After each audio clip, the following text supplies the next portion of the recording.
et d'imbrication entre nos armées qui se traduira par un effort accru de la France en matière, comme je le disais, de formation et d'équipement.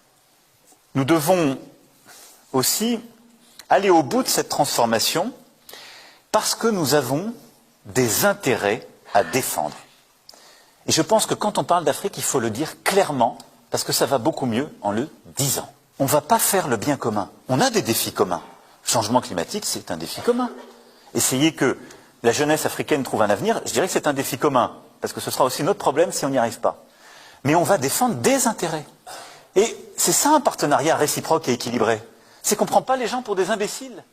On ne dit pas on arrive chez vous parce qu'on va faire le bien chez vous à votre place. Parce que vous n'êtes pas capable de savoir ce qui est bon pour vous, de le penser ou de le faire. Non. On vient défendre nos intérêts et on le fait de manière respectueuse avec les intérêts des pays africains où on se déploie. Nous avons aujourd'hui encore trop de nos entreprises qui ne produisent pas les travaux de meilleure qualité parce que c'est l'Afrique.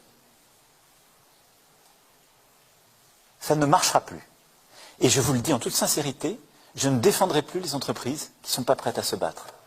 Quand le président de la République va dans un pays où reçoit un dirigeant et qu'il a un N-10 à côté de lui face à un président africain, personne ne peut considérer que c'est une marque de respect. C'est pas pareil quand on va en Allemagne, en Pologne, dans des pays du Golfe, en Chine. L'Afrique est devenue une terre de compétition. Il faut donc qu'on ait un réveil du monde économique français pour se dire on doit aller s'y battre.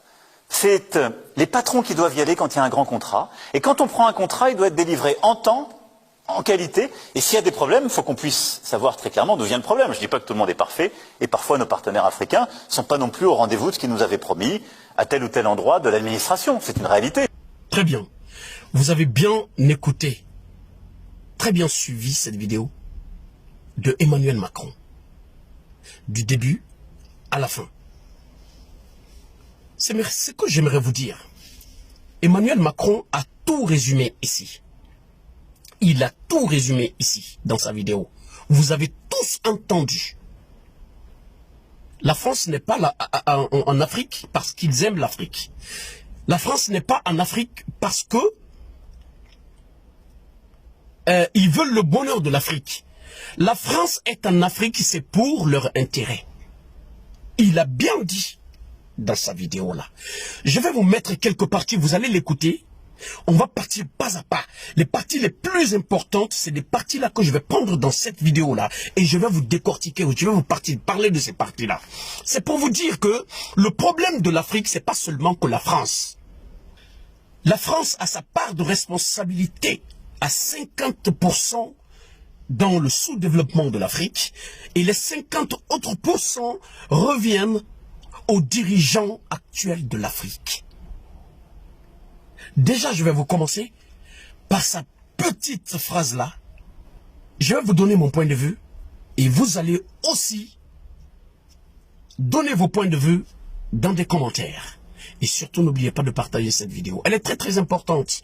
Mes frères et sœurs, suivez-moi cette partie et je reviens. Si les gouvernements africains ne jouent pas leur rôle, si en quelque sorte ils transfèrent tout à la présence militaire française, on n'y arrivera jamais. Et on a en effet trop laissé s'installer l'idée que la France était responsable de tout. Et donc quand il y a une déception, assez logiquement, les gens viennent vers nous en disant « c'est votre faute ». Non, c'est pas notre faute parce que c'est pas chez nous. Nous devons aussi aller au bout de cette transformation parce que nous avons des intérêts à défendre. Et je pense que quand on parle d'Afrique, il nous permettra ainsi de bâtir